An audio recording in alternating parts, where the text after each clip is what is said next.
The Suns are back thanks to that new starting lineup that's young, dumb, and full of competitive basketball, baby.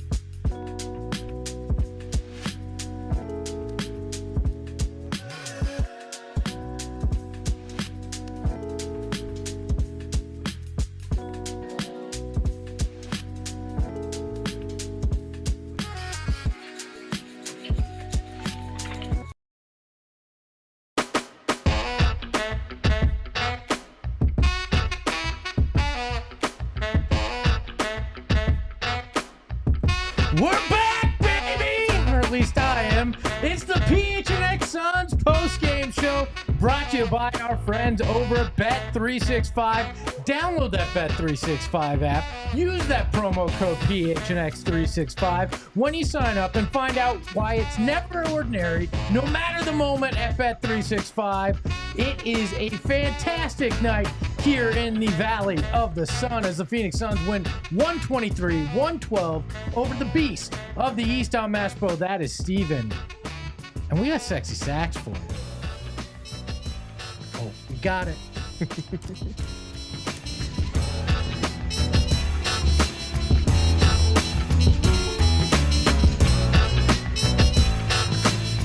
You know your boys got to get me a win so I can play that sexy sax after the game. Like I said on Espo, he is Steven. How are you, man? That was actually a fun one to watch and one that I think gives us some hope. You are wild. First of all, I preface with the tone being set off for that alone.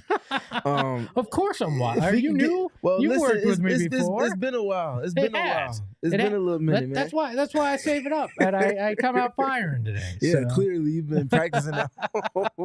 What a game, though. All the odds, all the adversity we talked about pregame, talking about the margin for error being non-existent because of the situation they put themselves in. Yep. And how do they respond? They just go out and beat one of the best teams in the league. Well, and win the rebounding battle when they had no centers other than Oso Ighodaro. Yeah.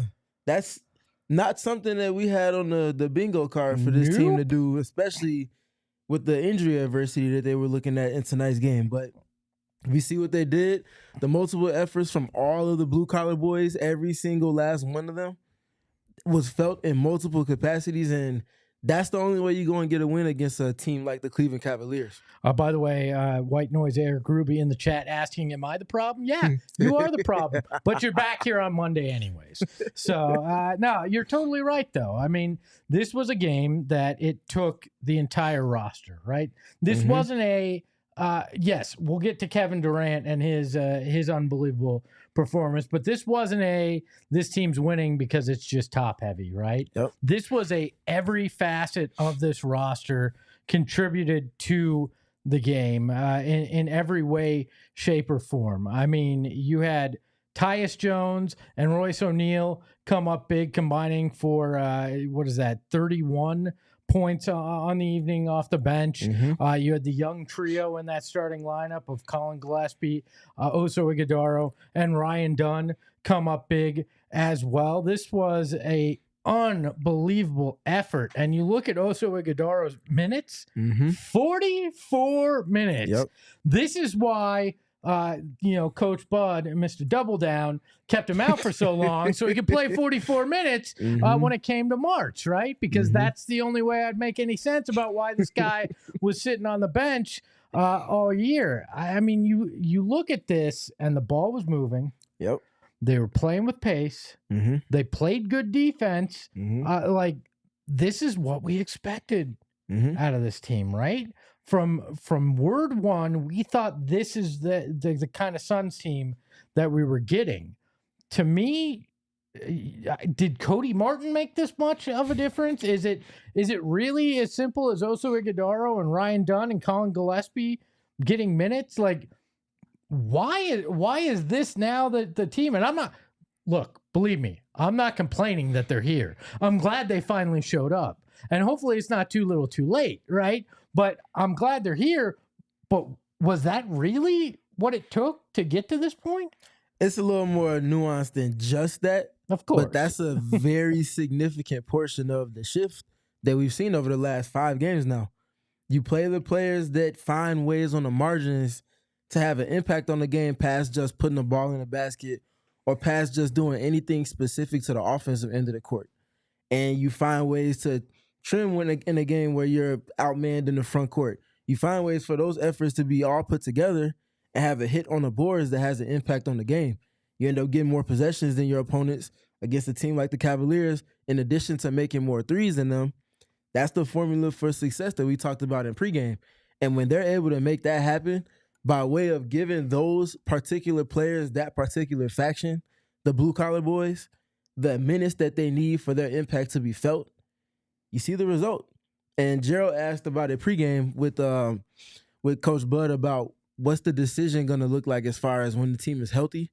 And Bud, in typical fashion, kind of gave a at face level answer, but pretty much said that we have to find a way to get these guys minutes because their impact is impossible to ignore. Look, I know I don't have an NBA championship ring, but Coach Budenholzer, it's simple. You keep playing these guys because this is the most life you've seen from this team in months. The last 3 games are as close as we've gotten to the team that we expected all year after that 8-1 start. Don't screw with it. I'd lock Bradley Beal in the equipment room. I would, you know what? I'd say Mason Plumlee, thanks. You getting ejected, got Oso Ighodaro back into these games. Stay the hell away. Like, you do not insult a streak, right? You play the hand that's working for you. Yep. That's what I'd say. Do not move away. Do not try to find these guys minutes. Mm-hmm. You give them the minutes. Colin Gillespie has earned the right to start until your streak's over. Ryan Dunn has earned that right. Oso Ighodaro deserves as many minutes as you can spare for him, right? It should be Nick Richards, Oso Ighodaro, Mason Plumlee as far away as possible right now. Do not screw with what works. No matter when guys come back healthy, keep the streak alive by respecting the damn streak. That's the key in sports. Respect the damn streak. And 3 games in a row is a streak now. You know, Espo, don't take offense to this. I will. There's an old saying, if it ain't broke, don't fix it. Mm-hmm. This is as far from broke as the Suns have been in quite some time this last week of play. Don't break anything. Don't mess with anything. Leave things the way that they are. And it's on those other guys that are not a part of that part of the rotation right now to figure out how to fit in with that. Because the way that things were set up prior to this moment now, was not working. They was leaving a whole lot more to be desired. This iteration of the rotation is giving everything that's needed. This is your blueprint for this season. It's not going to get any better than what you have in this nucleus right here. The other pieces that have not been available because of injury or whatever else have to figure out how to fit in within this context of the team. Look, and if for some reason the wheels fall off in the next 2 games, this lineup doesn't work anymore, okay. Mm-hmm.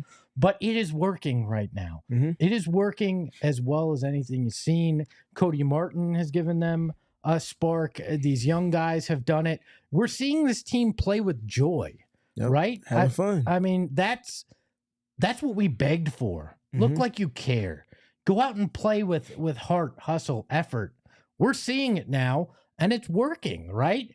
And I get it. 2 of those games were against Toronto and Chicago. Mm-hmm. Nothing to write home about, mm-hmm. but you just beat the Cavs. Mm-hmm. Regardless, they were on a 3-game losing streak, but still, you beat the Cavs, who are one of the best, if not the best team in the Eastern Conference when you look at it. Yep. This is a big deal. Yep. This is important. It is. And I don't want to undermine or ignore the games that came prior to this one because Mr. Process here, hi, that's me. You can't get to this point right here without the steps taken and the lessons learned from that game against the Raptors, that game against the Bulls, even the loss against the Lakers, and obviously the game before that against the Sacramento Kings.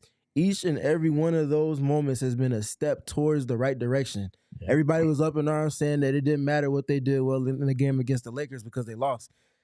You can't ignore the steps, even if the result that's desired is not coming. I know there are no moral victories for this team, and I'll be the first to admit that. I said that at the beginning of the season.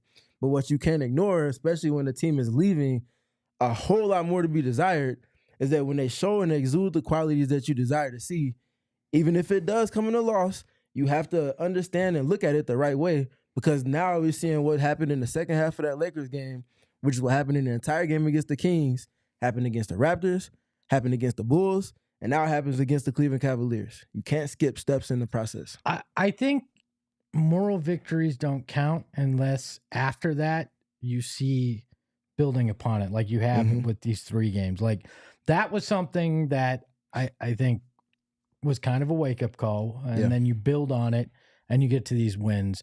But like you talked about in pregame and mentioned here, none of that matters because you backed yourself into a corner. Absolutely. So, yeah, this feels good for 3 games, but you know what? The Dallas Mavericks aren't as weak as they look because you're going to get AD back soon, right? So this isn't going to be a cakewalk, and your schedule gets significantly harder. This was the start of tough, right? This wasn't like the tail end of tough. This is the start of tough, and you got 11 more games like this to make it. I mean, you're multiple games against the Bucks, the Celtics, like the Western Conference, and you got the Rockets. Like this is not going to be easy to get there. But you had to start somewhere. And these 3 games are a start that puts you back in that 10th, right? That put you back in that conversation. That wake people up like me that on this program on Southwest Bias, let me be frank. I had the pulpit ready. I had written the eulogy, and I had the dirt outside ready to be poured on, right? Like, that's just where we were. It was 1 or 2 losses away, and we still may get there to where that was that. But this has given them a reprieve, these 3 games. And now you got to keep winning. And at least you feel like there's a chance now. Yeah. This team it feels and looks, there's a stark difference in the approach, for the literal approach in terms of the game plan, the players involved in the rotation, the urgency that they're showing to play with. Team goes on a run in moments where they will have wilted and completely withered and conceded the opportunities for them to come back. They shut the door. They say, no, we're not doing this anymore. And then they go and play the game back on their terms. KD knocks down that 3 at the end of the game. That's essentially the ball game right there. That's the momentary type of responses that they have to opponents' runs, especially a team like the Cleveland Cavaliers. Again, just a bookmark moment speaking to where they are in their process now versus 7 or 8 days ago, what we were talking about. Yeah, and we saw it in the Chicago game. Chicago made a bit of a run at the end, too. So this is 2 games in a row where you didn't fold like you had. Like earlier in the season, hell, 3 weeks ago, they would have folded in that. They would have just said, you know what, whatever. Right? Not doing that now. And yeah, has it taken far too long to get back to this 1,000%. Point? Yes. But they're back here, and they got to keep building on it. And we'll talk about how they can do that and how they looked in the box score after this. Got to talk to you about our friends over at Bet365. They say it's never ordinary with Bet365, and it's the truth. Over 90 million people worldwide, place their wagers with Bet365, and there's a good reason for that, because they have unbelievable new customer offers. Like right now, you're going to get $150 in bonus bets when you bet $5, win or lose, when you sign up using that code PHNX. You just deposit $10, you place that $5 bet, and you're getting $150 whether you lose like me or you win like Steven or that other guy that's on the show sometimes. But it's not just that.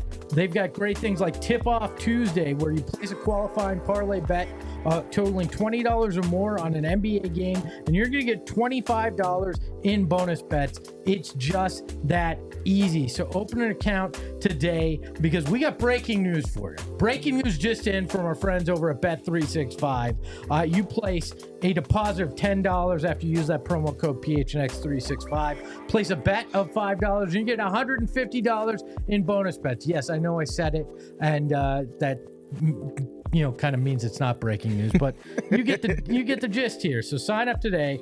You can use those bonus bets on spreads, totals, player props, futures, and so much more. Whatever the moment, it's never ordinary. Bet365 must be 21 and over, physically located in Arizona. If you or someone you know has a gambling problem, wants help, call 1-800-NEXT-STEP. Text next step to 53342 or visit problemgambling.az.gov. And you know what? It's not just our friends at Bet365 that you need to know about, because there is even more breaking news. It's truck month in Arizona, and Arizona's largest Ford dealership, Sanderson Ford, has hundreds of trucks on the lot, and all of them are marked down with big discounts for truck month. You got to say it like that. It's a big deal.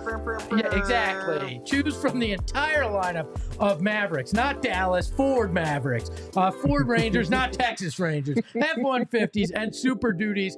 No, that is not something that a child does in a diaper. If you want more off-road capabilities, check out the full Broncos and Broncos Sports, also the Badlands, which is the best name in cars. So check it out. The Broncos Sports plus 2.9 financing, and save up to $4,000 on Ranger trucks plus 3.9 financing. You're not going to find that anywhere else. So shop Sanderson Ford with no hassle, no pressure, and no nonsense. Guaranteed. See why they're America's, not just Arizona, America's most awarded Ford dealership for complete customer service. Check them out today. I got really, look, when the team's playing well, I even crank the energy on ads. That, or I just haven't done this in so long that it's just more fun to crank it up a little bit for sure. Steven, I want to get into the meat of tonight's game. Look at the numbers. We've talked about kind of the periphery, the feel-good things, some of the guys that played well, but I want to take a look at what's in the box, because that really is going to tell the story tonight. That's right. It's What's in the Box, brought to you by our friends over at Desert Financial Credit Union. They are the #1 credit union in Arizona, named by Forbes. Why don't you take a look, Steven, at kind of what's going on in the box? That's what. What's in the box? It's been a day here at PHNX, but we got it in. Yeah, what's in the box tonight is everything that we desire to see from this team. Everything we knew they were capable of. They're just finally actualizing those things that we saw that they were able to do. Start with the bottom, work your way up to the top. One of the keys to the game. Like the Suns. Yes, true. One of the keys to the game, defense, sustaining on that end, and putting a period at the end of your sentence defensively by grabbing rebounds. And you see the Suns were +9 in this one. Which is, if you told me anything about tonight's game, if you told me that, I would call you a liar to your face. I said, there is no way.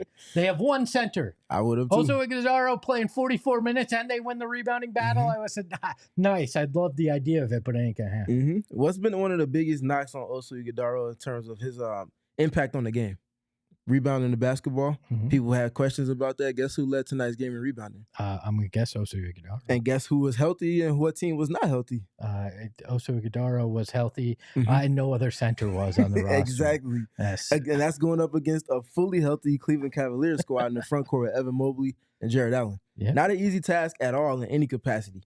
And they're just the little things like that, in addition to the assists, which we spoke to in pregame, needing their flow and cadence in the half court to hit the way that they needed to generate the three-point shots. They led in the three-point margin on makes and field goal or efficiency, and they also led in assists as well. And they got to that number, that sweet spot number, 31 or more assists. They have an elite win percentage when they do that. They checked off all of those boxes. They also checked off all the boxes from the keys to the game as well. Yeah, I mean, and they shot well from deep, 45%. They shot 42 of them. On the evening. This was a lot of what we had seen early this year that, they were doing when they were getting those wins, and 52% overall. And look, Cleveland is a really good three-point shooting team. They shoot at a high volume. They shot at 45 of them tonight. Still made 38% of them. Like, it was not a horrible shooting night from beyond the arc, but the Suns just outperformed them on almost every level this evening. And the rebounding still floors me. The assists, unbelievable. They they did not have as many steals or blocks. The stocks there were in the Cavs' favor, which surprised you. Again, if I had said, that the Cavs would win that battle, you probably would have thought this game maybe looked a little bit different. But Suns took care of business. They did, and I think that was. I'm not gonna say they intentionally did that, but I think it was the way that it needed to go in this game, because with Oso in particular, not having another center behind him, you don't want to be overly aggressive and he's in foul trouble, and now that's a 6-minute spell where the Suns have to go small ball. Yeah. And they've avoided that. Oso was never in foul trouble at any point in this game. I think he played just solid defense. Didn't gamble in moments where he typically would, understanding that there was no other center to replace him in their rotation tonight. And again, that's just the little things that this team is showing more discipline with over the course of 48 minutes in comparison to what preceded this past week of play. And what's great too is they shot well from beyond the arc, but they only lost points in the paint by 2 points as well, which it shows a team that was aggressive. You had moments like the Ryan Dunn dunk, that were like really standout moments, but they were aggressive around the rim in general tonight, and that is encouraging as well with this group. Yeah, and the ways in which they went about generating those type of looks. Thinking about with Cody Martin and Ryan Dunn, both of those two had some impressive dunks, but how did they get to those points? Off of the attention that Devin Booker and Kevin Durant are getting, the Suns are trusting the pass, moving the ball 1-2, an extra pass. The defense has to rotate, and at some point, someone's going to get caught in limbo. You put someone in conflict is what they call it, where someone has to make a rotation, and now your momentum is taking you this direction. All it takes is for a smart offensive player, slight up fake, go past them, and then you got a Ryan Dunn dunk in that exact same scenario, and the same thing for Cody Martin off of the baseline. Well, it's the gravity that we thought was going to have such a big, a big impact on this team. It's, again, even though Devin Booker, and we'll get to Devin Booker. We'll talk about whatever that was. We'll talk about Donovan Mitchell. But, even though he wasn't shooting well, you can't cheat off of him. You got to be honest with it. And it led to a lot of that. And in part because Cody Martin and Ryan Dunn are aggressive. Also, Iguodala, great at getting into the dunker spot. Like, those little things matter in those situations. They matter. And those are the connective things that the blue-collar group in particular brought tonight on offense. Scoring the basketball is not their forte in terms of what you expect for them to bring, but when they can bring it in a way that's connective, almost like a puzzle piece, if someone's getting double-teamed, the puzzle pieces are going to ask for them to score in the margins. Those are the exact type of scenarios we saw them doing that in particular with tonight. Has Cody Martin become a member of the Blue Collar Boys yet? He was that instantly upon the trade.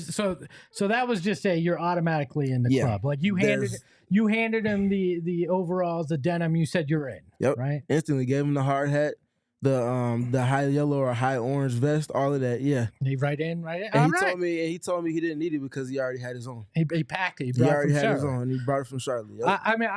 I had to ask because I didn't know if there was a probationary period that you had to have to get into the Blue Collar Boys. For some there are, but when you have a reputation that precedes you, like his does, there was nothing to talk about. That's why he told me I didn't need it. I got my own. All I hear when he does something good is Martin, but that's for the younger or the older crowd there. So why don't we take a look at some of the super chats? I want to get you, the fans, involved here as well. We got a bunch of them tonight. Mike from Mesa. Mike, good to see you as always. Great win. Still need to fire Buddy. He sucks. I mean, let's just put it this way. When Oso Iguodala and Ryan Dunn and Colin Gillespie are a big part of why you've won the last 3 games, it does beg the question, why weren't you playing them? I'm pretty sure, and I'd have to go back and do the research, so don't quote me on it, but I'm like 99% sure that Oso Iguodala played more minutes tonight than he did for a 2-month span with this team. So yeah, I think that's a bit of a condemnation on your head coach. It is. And as much as you want to give him credit for eventually pivoting to it, albeit some of it because of injury, you also have to acknowledge that what took so long. Yeah. Okay. Mason Plumlee getting in 2 fights is what got Oso back in in the lineup. Not anything that Coach Bud decided to do. We like to call that a little bit of divine intervention. Sometimes you got to have a little bit of something happening above you to get you out your own way. I like to call it somebody going full Draymond. Well, but whatever relevant works, too. Right? Yes. Buddha the Schizo. Good to see you, my man. Says, finally, a starting lineup I can say this with. Devin Booker, Kevin Durant, him Dunn, also him Gadaro, him Gillespie. Let's go. Thanks for making me butcher that tonight. Lonnie in the chat said, I said Suns by 11. Well, congratulations, Lonnie. I said Suns by beef, so I guess we're both right. Teddy with the $9.99 super chat. The PTO president is a cancer. Obviously, that is Bradley Beal. And Katie and Book are 12-3 this year. Without him, Ishbia needs to really put his bread where his mouth is and dump Beal. Wave and stretch. He stinks. He has zero value. Must go. I won't lie. I turned to Steven during the game and I said, should we wave and stretch Bradley Beal? Is that something we should consider? And Steven said, don't ask me those kind of things. I don't participate in that kind of nonsense. David with the $5 super chat says, do we keep the same rotation when Beal and Allen are healthy? What say you? I won't say it will be the exact same. You have to find ways to trim at certain points to give these players that have been give you what you need minutes when the rotation is full. But like I mentioned in the opening, it's also on the players that are not around right now to figure out how to fit in with this context, because this is what's going to optimize what they have for the rest of the season. However long that may be, whether it ends in the play-in or the first round or the second round, whenever. They're not going to get to where they want to be without playing with this iteration of the rotation. So it's on Bradley Beal, it's on Mason Plumlee, it's on Grayson Allen to figure out how to fit in with this group. That's all I got on that one. You wanna read a couple of them too? Why don't you hop in there? We got some guy named Justin with a $2 super chat. We appreciate you, Justin. Reunited and it feels so good. Espo's lips plus sex. See, I saw that and I said, Steven can read this one. Hell of a one for Steven to jump in on there. I legitimately just looked down and Steven had messaged me that he could get it on some of these super chats. I said, I glanced at that. Maybe Steven would like this one. I'll let you keep rolling. I don't know what they're going to say, sure. So good luck. We got Bees, the homie Bees with a $2 super chat. We appreciate you. Chats, all caps.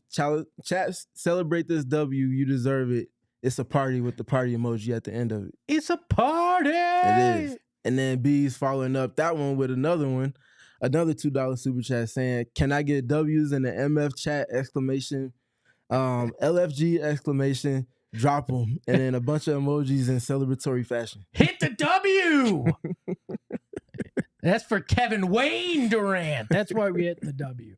BComC clearly with the $2 chat. I have not read this, so God help us all. Kevin Durant need them cakes eaten after tonight. I'm assuming we're talking about a bakery. BComC clearly another $5 one. I question whether I should do it, but why not? We're having fun. We're hitting the W's. I got a question. How does Tyus have more cake than Oso? Like, Tyus' cake looks nice, but Oso's a cute. But I'm gonna have fun with his back. I got nothing else. We're gonna skip. Teddy $4.99. See, I saved you from that, right? Teamwork. I could have made you read that. Teamwork. You can take this one sure. from Teddy. All right. We got a $4.99 super chat from Teddy. Always tapping in. We appreciate you. It says, dead homies. That's a hilarious way to start it. If Bud is serious about winning, you can't keep playing Bill Allen and Plumlee. I like to More imagine bad than good. I like to imagine that was written on purpose and not an autocorrect. I imagine it was not autocorrect. That was intentional. Braden Green says, Suns are winning the chip. I put it on my mama. So yeah, Braden hops back in. Book KD done. All split finals MVP. Calling it now. I love how off the rails, unhinged. Like, okay, I've said this before. I can say this. I am bipolar. That is not a lie. This chat is more so like this chat is me off my meds on like a 3-day bender. Going up and down depending on how they win, how they lose. I love you guys because it is insane how much this vacillates, right? Alyssa, our favorite Alyssa, always stopping by our events and hopping in the chat. She says, energy, energy, energy. I smell some hope. With the fire emoji. Yeah, and like I said in pregame, what does HOPE stand for? Hold on, pain ends. And we may have had our pain end over the last 3 games. And a boy, Saul Bookman what up, in Saul? the chat. Put in his time on the U of A postgame. Now hopping in here. He says, hi to everyone. Good to see the chat happy again. Heart emoji. Drop that W too, please, while you're in here as well, Mr. Bookman. We got a lot more coming up on the show. We've got our big, bright, shining star. We've got our X Factor. We got Girth that's going to be coming in and telling us how the vibes are out at, it used to be Footprint Center the last time I was on the show, but I guess it's PHX Arena. He'll be joining us from there after this. Oh, it feels so good to tell you about our friends at Spinatos. Yes, I am friends with each and every one of our advertisers. That's why I say our friends. And Spinatos is one of my dearest friends. As you can tell, I like food. And I love me some Spinatos pizza. If I'm getting pizza in the Valley, I'm going to Spinatos because they have pizza, whether you're gluten-free, you're keto, you are eat anything that you like I am, they got it covered for you. But the best part is they are the official pizza sponsor, not only us at PHNX, but the Phoenix Suns. And that means fantastic watch parties, including March 28th, next Friday, out at their Gilbert location. Our boys of PHNX Suns are going to be out there.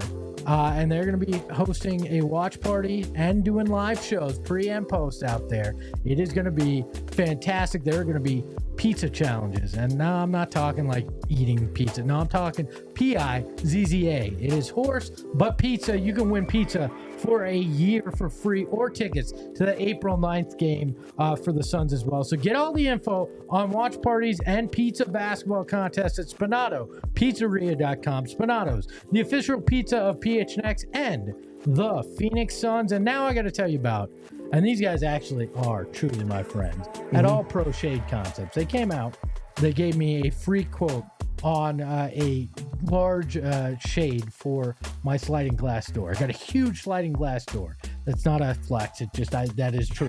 And I needed to get a screen for it, so they came out. No big deal. No big deal. Right. Just, that's the only nice thing about my house is a giant sliding door. So I had to get a screen for it because in the summer it gets really hot. They came out. They gave me an estimate. They showed me all the materials. My wife's usually skeptical about this stuff. I'm not gonna lie, and she said, "No, you know what? We got to do it with these guys. They've got great material. They're out here. They're doing great business." They came out, they installed it, took a couple of hours and did fantastic work. Some of the best work I've ever seen.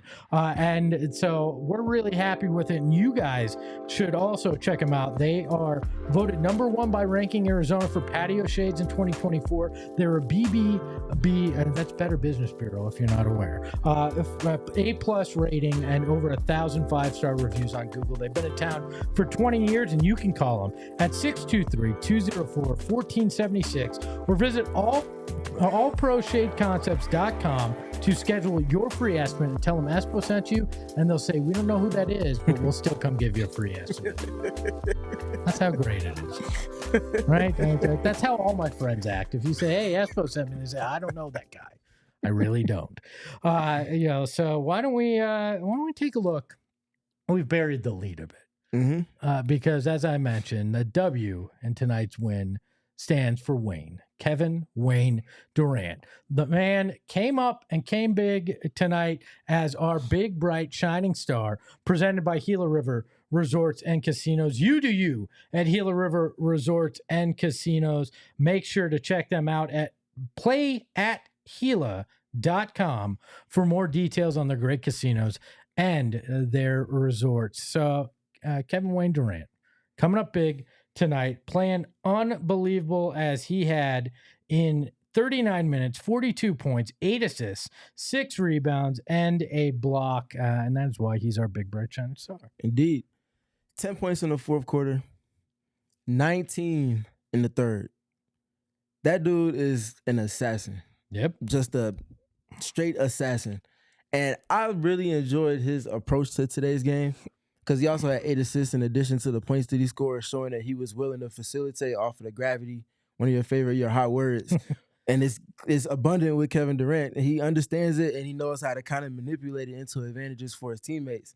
But for KD, today it never felt like he was, like, I'm not going to say stealing the show, but it never felt like he was holding on to it for a bit too long. It felt like early in the game, he was moving it. He was making quick decisions to get off of it and allowing for his teammates to play, especially because they were in the rhythm early on. Players like Royce O'Neal knocking down and taking every single three-point opportunity that was available. A lot of that came from Kevin Durant. And he understood that part of it. It's like, okay, if they're double teaming, cool. Take the attention, move it. It's going to plus one around. It's going to get to where it needs to be for the best shot to be taken. And now we get to the second half, and you start seeing a little bit more of the matchup manipulation from the Cleveland Cavaliers. Kenny Atkinson, with Oso Ighodaro starting and Ryan Dunn starting as well, decides to flip the matchups. He puts Jared Allen on Ryan Dunn and puts Donovan Mitchell on Oso Ighodaro. And he screens that Oso says is going to become a switch. That takes away the pick and roll in a natural sense. So what does Kevin Durant do then? Now it's my time to shine. One-on-one with Evan Mobley. Manipulate matchups at times to get switches against Darius Garland and Donovan Mitchell. And he's just getting below the free throw line, getting to his spots, knocking down shot after shot after shot. But it's not stealing the show. It's allowing for it to kind of happen in terms of like natural progressions. You get the offense from everyone else. Now it's my time. The game is calling for me to do what I do. He goes out and does just that, and is by far the best player on the court. Yeah, I mean, KD was blue, and he's teaching Mobley a few lessons tonight out there on the court, for sure. And look, I really like what Oso Ighodaro and Kevin Durant, they kind of have a rhythm going, right? And I like that Oso kind of has a feel for KD. KD's been able to find Oso. I feel like that's a little something that's helped this team over the last few games as well. Also, honestly, he has a rhythm with everybody. Oh, that's fair. He's the true glue guy for this team, especially in this moment in the season. He has a good rapport with Devin Booker as well. Both of them just being able to, Devin Booker mentioned it post-game, I think after last game, just trusting him to make the right decision. And that's where his IQ kind of shines in connecting things for the team and really kind of filling the gaps. If players are getting double teamed, someone has to make a quick decision to then take advantage of the advantage the defense is conceding. And also is in the middle of a lot of that because of the attention that the Suns' two best players get. Yeah, and yes, okay, chat. I realize I misspoke at the beginning of this and said something funny. So if you didn't catch it, you can rewind or you can read the chat. I apologize that it may have sounded inappropriate. We've got our friend Damon behind the Mac today. Damon, do we have that Coach Bud clip ready to go? Coach Bud on KD's performance.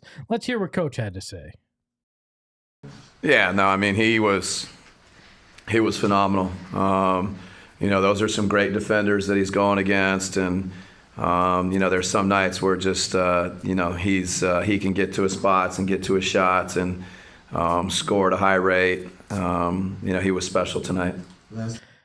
Yeah, no, I mean that's sorry, that's every Coach Bud quote there, but I mean he was phenomenal.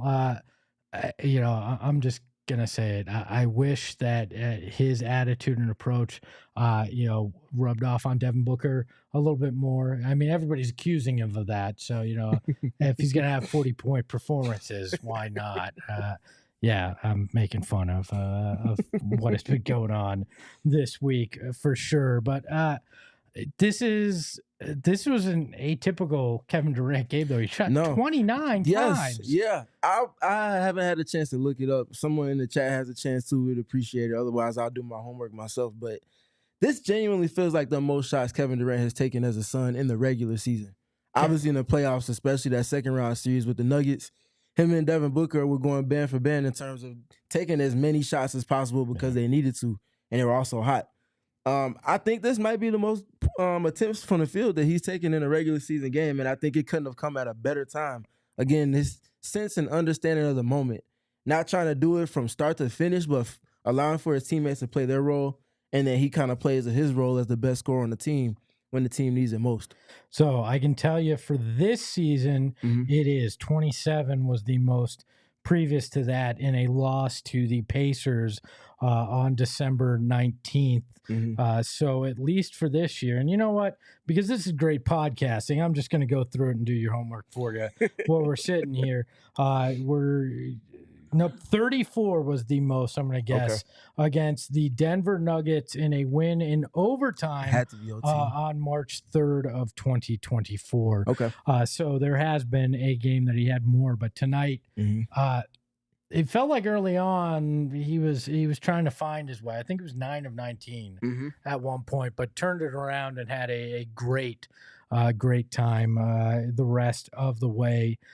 For that, let's take a look at who our X factors were, though, because there were 3 guys that stood out. Because X gonna give it to you. I'm adding him. I'm adding him in tonight for the show. Ryan Dunn, Oso Ighodaro, and Colin Gillespie, the young guns, have been having huge impact, and we've talked about it a little bit already on this program. But they more than deserve the PHNX-Factor tonight. Absolutely. You know what? I think this is a perfect time to go ahead and induct a new member into the Blue Collar Boys group. That would be the one and only Colin Gillespie. And it's his hard-nosed approach to the game. He brings toughness. He brings grit to the guard group in particular. The wings have it in Cody Martin and Ryan Dunn. Obviously, the front court has it with players like Royce O'Neal, et cetera, et cetera. The guard group has been lacking it. And I think they finally have their member in Colin Gillespie. Since he's becoming a starter with this team, he's brought a peskiness to their starting group that also alleviates point of attack defense and moments from Ryan Dunn. Ryan Dunn doesn't have to go and guard Darius Garland because Colin Gillespie can do it.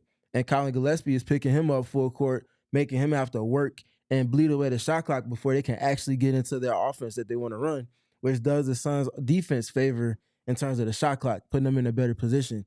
Ryan Dunn can then go and guard players like Donovan Mitchell and not have to worry about also trying to have to switch to try to guard Darius Garland at times because of Colin Gillespie. And on the offensive end of the floor, he's also doing some blue-collar type things, figuring out how to kind of get in the mix on offensive rebounds at times, making the requisite cuts to keep their offense afloat and keep it in flow.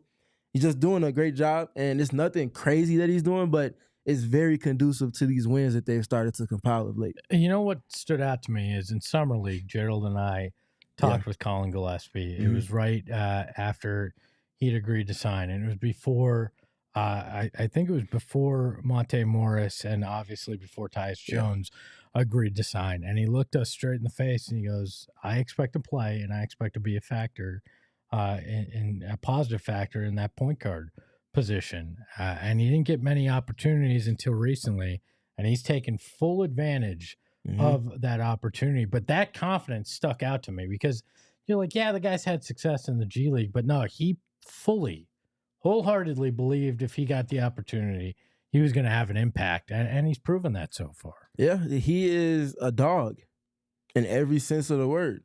His story, the injuries he's had to overcome this season alone, the adversity of signing and seeing the runway for opportunity in minutes, and then see that cut by the signing of Monte Morris, and then see that cut even more so by the signing of Tyus Jones, like you mentioned. If you're not a dog, you're just going to concede like, man, these players are veterans. They've won in multiple stops. How am I going to find my minutes? And instead of saying that, true to his blue-collar fashion, rolls up his sleeves, puts in the work, doesn't let the injury stop that, comes back from the injury, continues to chomp at the bit, gets the opportunity, and you see what he's doing with it now. He's run away with it in multiple instances, this being the most recent one now. I feel like they need to bring back the orange jerseys just so these guys can wear them, right? They deserve an orange jersey as the blue-collar boys. On the other side of the break, we are going to talk about Devin Booker, his performance, and we're going to hear from him talking about how he feels this team has turned a corner. That's next here on the PHNX Sun Show. Desert Financial Credit Union. They've been in town. This says 84 years, but we've been reading it for a year and a half. So I'm going to say 85 and a half years they've been in the Valley. And they are Arizona's #1 credit union, named by Espo. All right, I don't care what Forbes says. I'm going to name it right now. They're Arizona's #1 credit union. And, I got to tell you, they are where you want to do your banking, because they are financial experts who understand what it's like to be in Arizona. They're committed to the community just like you are, and they want to help you grow within the community and help you find that house of your dreams, start that business of your dreams. Whatever the case may be, they have you covered with savings accounts, mortgages, loans, credit cards, investment options, and so much more. Join a credit union that's committed to giving back to the community that you live in and sharing that success with their members. And I got a special deal just for you. No, not you. You. All right, you right there. They want to give you $200 when you open a free checking account. Get started by visiting desertfinancial.com/200. And then, you know what? Why don't we talk about those beautiful white Jaguars that you see driving around? They got those cameras on them, and you go, am I living in the future? No, you are living in the present. But you got something that we always thought we'd see in the future. Autonomous vehicles. That's right. Waymo has got you covered.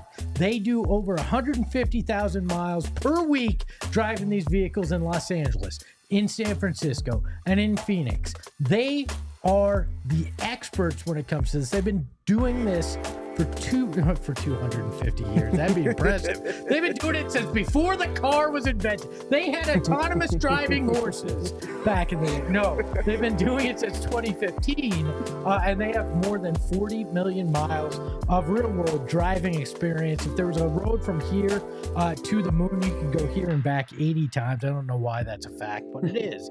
So if you want to go to the moon or just down the street in an autonomous vehicle, download the Waymo One app today and start riding today. All right, we talked about it. We're going to talk about Devin Booker. I got to talk about his performance. Not great, Bob. A lot of great things that happened tonight. I know earlier in the week he had a 40-point performance as well, but tonight was a rough one for one Devin Armani Booker. He was 7 of 17, 1 of 4 from deep. Had 17 points, but did find a way to contribute when it came to the assists. They've had a lot of success when he hits double-digit assists. He had 10 tonight. I like that Devin Booker, at least when he's not scoring, is finding a way to have an impact, because earlier in his career that may not have been the case. But tonight was a rough night offensively for one D-Book. Yeah, you said 17 points, 27 assist points created, 7 assists for threes. That's impact. And I'm not going to ignore the fact that they need him to also score. I'll get to there in a minute. But him being able to, especially if this team is starting Colin Gillespie might be at point guard, but he's not the point guard. Yes. He's not the advantage creator. He creates off of the advantages that Devin Booker and Kevin Durant set for the rest of the players in that starting unit. So Devin Booker being able to wear that hat efficiently. You know how many turnovers he had tonight? I can tell you in just a second. I'm going to guess it's 0. He had just one. Oh, one. Only one. Only one turnover. That 10-to-1 assist to turnover ratio. Yeah. And, you know, when you got players like Steve Nash and Chris Paul that play for your team, and now Tyus Jones, 10-to-1 is not that good. It's just okay. But, yeah, I mean, when you have one of the greatest point guard lineups in NBA history. For sure. Jason Kidd throwing in there, too. Yeah, 10 for 1. Yeah. But, again, for him, we talked about the turnovers being the issue. We talked about if he's going to be a primary creator and be that type of player, he has to be able to do so efficiently and effectively. Tonight was an example of it. All types of length, all types of activity, switching, cross-matching, zone defenses, varying levels at screen on defense from the Cavaliers and pick and roll. He showed us all of it well, is very patient with his reads, and is precise with where he's putting the ball on the decision-making with the snappy cadence to it. And the Suns don't get to the three-point attempts or the assist totals or the general flow that's established if he is the primary advantage creator is turning the ball over or is hesitant with his reads. Him and Kevin Durant set a tone more so Devin Booker in this one in terms of the total of assists, but also the shoulder and the brunt of initiating actions. He was prevalent there tonight. He was very, very good. That's one half of it, though.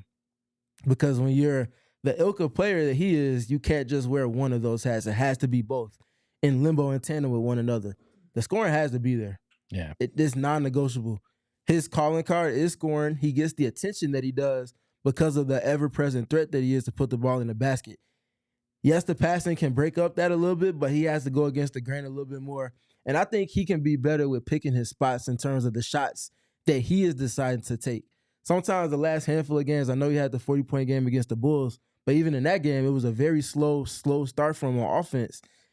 Some of the shots he takes early in games, I don't feel like he can make those shots, but I don't feel like there's a buildup to where he's in rhythm when he's taking contested threes versus him starting a game taking contested threes. Like little things like that, I feel like will do him better to his scoring process if he's able to go get paint touches first, get to the free throw line even before anything else potentially, and then build the rest of his shot profile out from the inside out. Yeah, hit a couple of those middies. Like that seems, when he gets comfortable, it turns into, 5, 6, 7 3-pointers made in a night. It's a little bit easier for him. I think that's a fair point. I also think it's been an uneven season for him, but it's been a weird lineups he's played with, and that's not to make an excuse for a 7 of 17 night, but to your point, doing it in a lot of other ways. 10 assists was huge. Let's actually hear from Devin Booker and what he thought about what's going on with the Suns now. We're just defending. Simple as that. We defend. We can play fast. Not playing against a set defense every time. Just getting out and the ball's hopping around. It's been fun. Felt like a good litmus test for the progress that you guys made on that end. How good is it to come out with a performance like this against one of the top teams in the East? Yeah, it's important. Every game's going to be a battle at this point. We see the remaining schedule. We know what we're up against, and we're going to have to sustain what we're doing now. It's going to be rough parts. We're still going to have to stick together and just keep doing what we're doing. Defense, and defense. And Espo, guess what else? Defense. Exactly. They don't get to where they are. They don't get to the space that they're operating in without that. That's setting the table for them to break up, having to go up against a set defense as often as they were earlier this season. And the offense is reaping the benefits of that in multiple capacities. But it's the defense that continues to set the tone, set the table for them. And that's what they have to continue to ride throughout the rest of however long this regular season stretch is going to go for them. And if they make it to the play-in, it's going to have to continue to be their calling card where they start to double down on it. But again, they won't get to wherever the season ends at in terms of what they desire if they're not playing defense to this level in particular. Well, they won't even get close to it, and that's what I think that's been the most encouraging. Yeah, the energy, all that, but the defensive effort is a huge thing, and that's something that you can gain momentum on, right? It's a make or miss league on the offensive side, but effort on defense is all a choice you make. They've made the choice to do it lately. You know what? It's that time. It is time to see our friend from the arena. You know what it is. You will know what it is in a second. I promise you that. He'll be here in a second. You know what it. Oh yeah. You want a little ASMR? It's time for your favorite segment of the night. Damon, whenever you're ready, I'll stop doing this and creeping people out. In the darkness, beyond the light, there shall only be one. Welcome, you It's From the Home Court, presented by the Carol Royse Team. Your home sold, guaranteed. Arizona fan favorite real estate team where Carol will guarantee to sell your home for 100% of the market value, or she'll pay you the difference. Learn more at carolroyse.com. Gerald, welcome into the program. I'm here, so that's something. Welcome back. How you doing? It's nice for one night, I'll say that. It's the first win I've seen in a while too, so I'm good. Come on. I'm guessing your job's a little bit easier. My job was a lot easier tonight, guys. In very good mood. Maybe coincidentally, because I got the best win that they've gotten all season, in my opinion. But no, this was a really good sign. I know that we've been very skeptical, myself included, that those last two wins could actually translate with the schedule ramping up. I know the Caps have been in a funk, so you have to kind of take that into account here, but that's still probably the best win that they've gotten, especially considering where they are at in this season, considering what the last 6 weeks have looked like for this organization. And just the fact that the guys that we've been clamoring for them to play are playing, and they're playing a huge role in this turnaround. So all of that's been really good to see, and now they just have to continue to build on it, because it would be pretty regrettable if they took a step backward against a Bucks team that hasn't been playing fantastic basketball of late. Gerald, I have a very simple statement. It's not even a question. And then you can kind of take the baton wherever it is you want to go with it. Kevin freaking Durant. Yeah, not bad for a guy who's quote unquote mentally checked out. I will say that. He controlled every element of the game tonight. Like he was doing a great job against the Cavs switches early on. He had 6 assists in the first quarter alone. So it wasn't just his shot making, it was his playmaking tonight as well. They ran the offense through him tonight, and it went very well. I think they need to be versatile in their approach still, but this was the peak of what running the offense through Kevin Durant looks like. And that's against a top 10 Cavs defense that has a lot of capable defenders, has a lot of good switchable defenders. Like we saw Evan Mobley block one of KD's pull-up jump shots, and you don't see that very often. So the fact that Durant was able to get the output that he had against defenders like that all night was really impressive to me. And you have a lot of role players who are chipping in as well. You got 2 guys coming off the bench who are scoring in double figures. The ball was moving tonight. That was something that Kevin Durant touched on. I think they had 32 assists tonight as well. So this was a really good offensive night for this team, not just defensively. 112 is a little high, but that's against the number 1 offense in the league. So I think on both sides of the ball, they're finding that good balance between getting stops, forcing some turnovers, making life easier for them on the offensive end. And then tonight was just a fantastic night of execution, one-on-one for Kevin Durant, and also with the Suns finding that right balance between him getting hit to his spots and ISOs and still making sure the ball is zipping around on the perimeter. Oso Ighodaro, 44 minutes tonight at center, 13 rebounds. Those 44 minutes, more than he played in January and February combined. Don't quote me on that. I haven't counted yet, but I'm just guessing based on feel. What was the kind of the thought around him tonight when talking with Coach Bud and others? Yeah, it was funny. Durant and Booker were both asked about it and told that he played, 44 minutes tonight. And Book's response was, "Oh, wow." And KD's was, "Damn." So kind of the same as the rest of us, to be honest with you. If you'd have told me even 2 weeks ago that Oso Ighodaro would be playing 44 minutes in a win over the Cavs, I would have thought that I was waking up from some sort of fever dream. But it was good to see him play that well tonight on a night where Nick Richards went down in pregame with that calf tightness and was a late scratch on the injury sheet. Like, Ighodaro played well, he boarded well, and that's against 2 of the better bigs in the NBA, and Evan Mobley and Jared Allen. So obviously it wasn't just him on the glass tonight, but Oso's been really, really good for this team over the last couple of weeks. We've talked about it on the show yesterday about how so many Suns players have talked about they really like the way that they're switching defensively and how they're diversifying their defensive approach. And Oso's the biggest part of that, because you can't switch without a 5 who can't survive on those. So he's been really instrumental. And Mike Budenholzer did say, we weren't going to play him that many minutes, but a couple of times where we were going to pull him out, he was just playing so well that we kind of let it ride a little bit. So that's how he wound up only sitting for 2 minutes in each half. Gerald, month of February, Oso Ighodaro, 21 minutes. No. Tonight, 44 minutes. Man, it's incredible, and it makes me mad because we've talked about this so many times in the last couple of weeks, but this season would look different if you hadn't benched Ryan Dunn for a month, and if you hadn't played Oso Ighodaro in only garbage time for the better part of 2 or 3 months. Like, It really would. I was not expecting the rookies to come out here and have this type of immediate impact. I was not expecting Colin Gillespie and Cody Martin to come in here and help save the season, basically.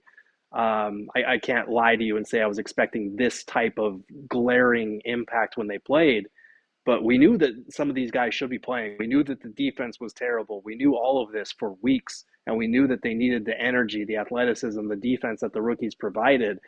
And it was mind-boggling then that they're not playing, and it looks even worse now in retrospect that they're starting to kind of pick things up here. So obviously still a lot of basketball to be played before the season is done, but it's hard not to think about what this season would look like at this point in time if you could go back and rewrite those last 2 or 3 months.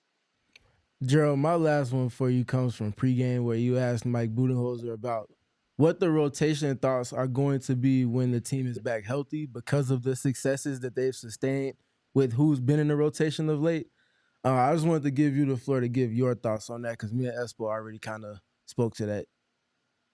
Yeah, in pregame it felt a lot more affirmative, but also kind of worrisome, because the way he framed it was, when those guys come back, they're going to have to fit into what we're doing now. They're going to have to kind of not buy in, but they're going to have to be able to replicate the defense that we're seeing now, which, we knew that Bradley Beal and Grayson Allen weren't going to suddenly be banished from the rotation for Cody Martin and Colin Gillespie. We knew that, but it was still kind of concerning to hear that. And then he said, and we do have to find minutes for those guys, which was reassuring. But then post-game, he was asked something kind of similar about, some of those guys, what their minutes look like once the Suns are whole again.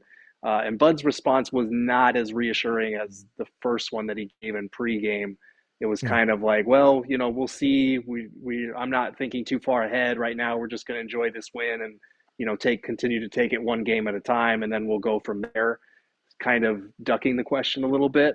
But I do think it is something that has to be at the forefront of his mind, because if Bradley Beal comes back into the starting lineup and the defense completely craters again, or if Grayson Allen is playing 25 to 30 minutes a night and is having an off night and not defending anybody, and Colin Gillespie is barely seeing the floor, or Cody Martin's minutes go down, and you see the difference there, I just don't. I understand that politics and guys' status in the league plays a part in this, and it's hard to navigate those lines, but you're at a point in the season where you cannot afford to lose. You are right on the cusp of falling out of the play-in altogether.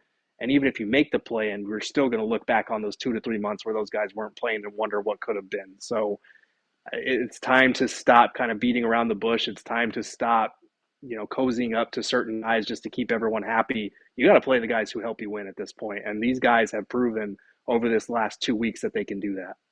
Gerald, can't they just invite Plumlee and Beal to a nice meal in the rah-rah room and then just lock it down, keep them in there, and just keep playing what's working? Look, you need Plumlee back at some point, because I think Nick Richards, he's been banged up recently, and Nick Richards has had some nights where he just doesn't look playable at times.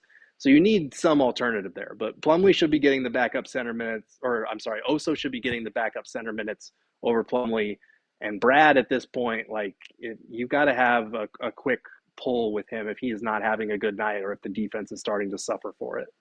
Gerald, it's simple. You only need 4 minutes from Nick Richards. 44 minutes from Oso Ighodaro, 4 from Nick Richards. You've completed the game. I figured it out. Thank you, Coach Bud. You can send me my payment. Gerald, any last thoughts before we let you go? Again, the prevailing sense here, and I sent a couple of clips in, but it's very noticeable what has sparked this turnaround. It's not lost on Kevin Durant. It's not lost on Devin Booker. And I think we're at the point where it's not even lost on Mike Budenholzer for all the complaints that we've had about him. You hear the way that Book and KD talk about these guys who are coming in, who are helping streamline what KD and Book can do, making their lives so much easier on both ends of the floor. It's going to be really, really hard to defend if certain guys come back and eat up their minutes and the team suffers for it. Well, Gerald, always a pleasure. I don't know when the next time I'll talk to you on a post game, but I'm really looking forward to the stream that we do for your baby. We're going to just go from start of labor through birth and not stop streaming until then. So I'll talk to you after the kid's born at least. Absolutely. Best of luck to you on that. And glad to have you back on the post-game show, Espo. Everyone leave a like for Espo being on post-game again. Good to see you, Gerald. Always a good time hearing from Girth. He did mention that Kevin Durant spoke after the game, and I want to take a listen to that if Damon Dog has it ready. Yeah, man, it's, especially around this time of year, it's important to get big wins and to have some good momentum. I like the style of play that we had the last few games on both ends of the floor, so we've been building on that, and Coach has been coaching us up pretty well in practice on those schemes that we've been working on the last few games, and we just getting better at that. So we keep grinding, man, like I've been saying. It's late in the season. We only got a handful of games left, but those are the most important games, and we're looking forward to playing them. Yeah, most important games, he said they're looking forward to playing them, and I feel like they wouldn't necessarily be looking forward to them to the extent that they are now because they're hitting some stride. Like it's not going to be trumping everything that preceded it to where we just completely forget about it. But they're in a better space now than arguably at any other point this season. It's because the defense has arrived. You would rather it's better late than never. Never late is a whole lot better. But the fact that it is here and it's something that they can play off to the extent where if you told me that Devin Booker struggled with scoring, I probably would have told you 2 weeks ago that there's no way they're winning most of any games against any of the teams in the league because they were too lenient on the offense and the defense was non-existent.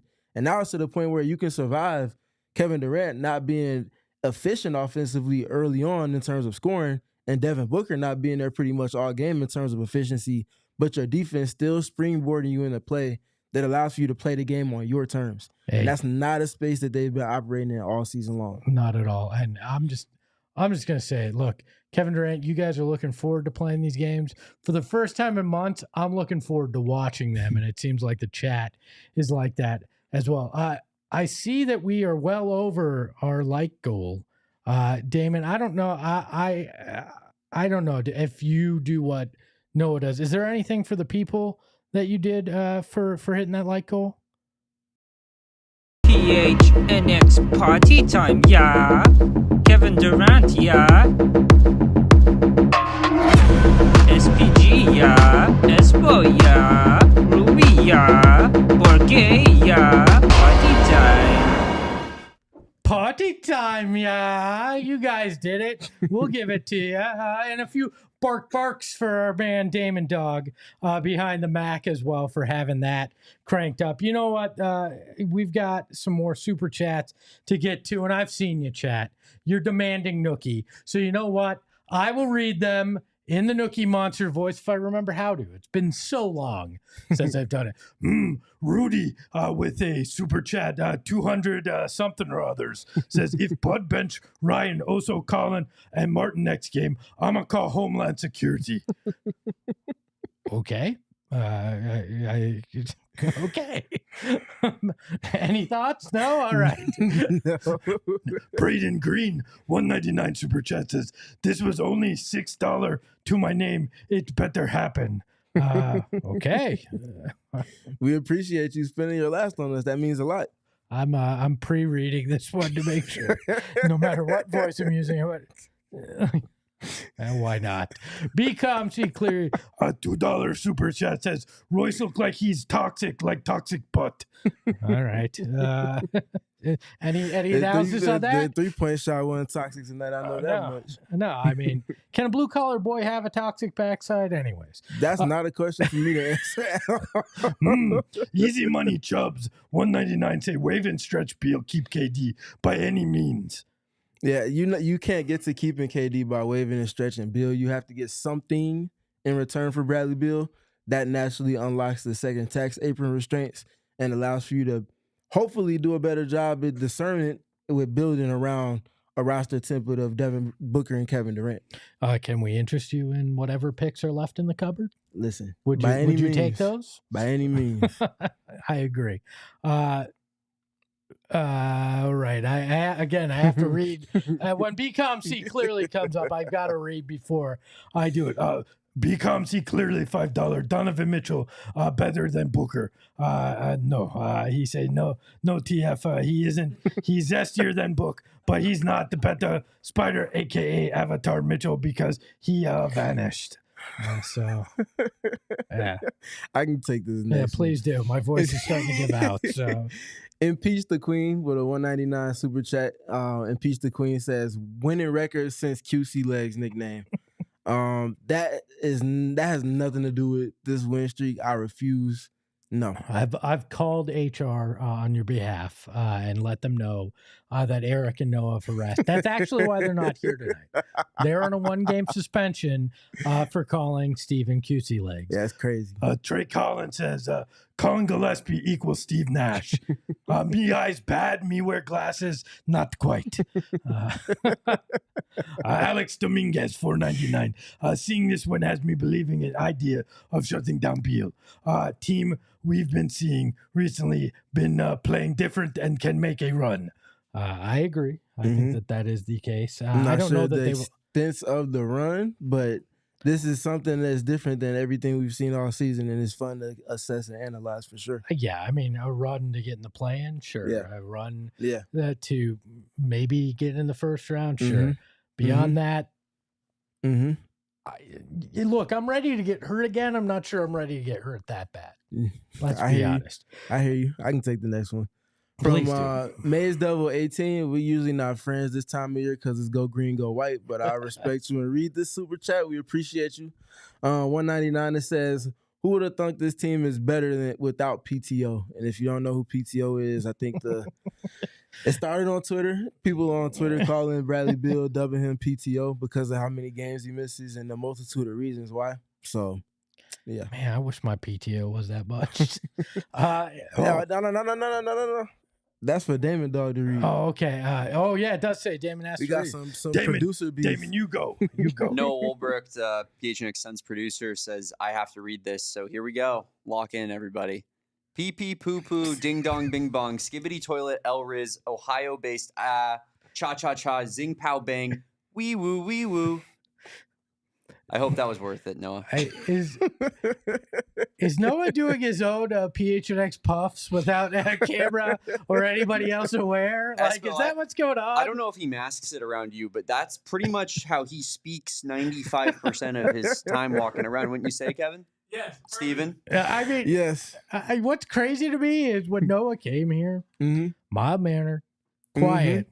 About a month in, he realized, I can be myself here. One of the most unique human beings I've ever met. Top one weirdo in the office, for sure. In an office full of weirdos. I'm cool with it. Like, I got it. no problem. I love Noah's weirdness. We embrace weird here. But I think his parents now have look at me like I'm an adopted big brother to him, or even, I mean, I'll admit it, I'm probably old enough to be his father. But he's weird enough to be my kid too. So we're glad to have you here, Noah. That is everything. You got anything else, Steven? I have nothing to add to that. Neither do I. I mean, this is as good as any place to stop. I don't know when I'll be back, but I was glad to be here tonight. Oh, all right. I guess we had another one. One more from BComC clearly say Megan the Cutie Leg Stallion, a.k.a. Steven. We appreciate the super chats always. Hold on. Your legs are dating Torrey Craig? Nah, definitely not. What I will say though, the breakup what direction this just quickly spiraled into. I wrote about a couple of things that the Suns have had success with the last couple of days. On Go PHNX. He grabbed that wheel and he turned. Swerve all the way over. Yeah, that part, Kevo. But yeah, I wrote about it on GoPHNX.com. Just kind of diving into the details on the successes the Suns have seen defensively with the switching. Tyus Jones and his three-point shooting success and why he's been able to knock down those type of shots and be an impact player in a positive way. And then also looking at the rookies and the rookie renaissance is what I dubbed it, because they get removed from the lineup. The team hits season-long lows. They return to the lineup. And all of a sudden, things are pointing upward with each and every passing game since then. So, as far as reading material over the weekend, no more Suns games until Monday. This is our last show until Monday. Take some time, check that out. We got some film breakdowns in the middle of all of that as well. And just kind of assess what's been going on with the Suns with me for a little bit. Look, if we're in the shameless self-promotion portion of the show as well, I haven't been around here as often, but you can check me out over on Southwest Bias. I got a new one dropping tomorrow. You can watch it. I tell you why. Nobody cares about your bracket, and stop being pervs when it comes to the GCU women's basketball coach, who's now going to be the ASU basketball coach. So check it out over on Southwest Bias. Damon, you got anything shameless you want to plug? We'll catch him on the U of A Wildcats podcast with our man Kevin. They're going to be doing a quick hit tomorrow about their game on Sunday, then catch it for pre and post game on Sunday. That is Damon Dog and Kev doing the Lord's work over on the AZ Wildcats podcast. So for Damon Dog, we're all Damon Dogs. Bark, bark, bark. For Steven, an extra bark. Yeah, you get 3 from me. I'm not stingy on the barks like your other hosts that like have you producing. Derek, the Cardinals guy. No, I give you as many barks as you want, Damon Dog. You can follow Steven at StevenPG3. All the great work that he's putting out there, the analysis that you need to know. You can follow me on Twitter at Espo for stupid jokes and more crazy takes. You can follow the show at PHNX_Suns. And until next time, remember, I may not be here in person all the time, but I'm here in spirit.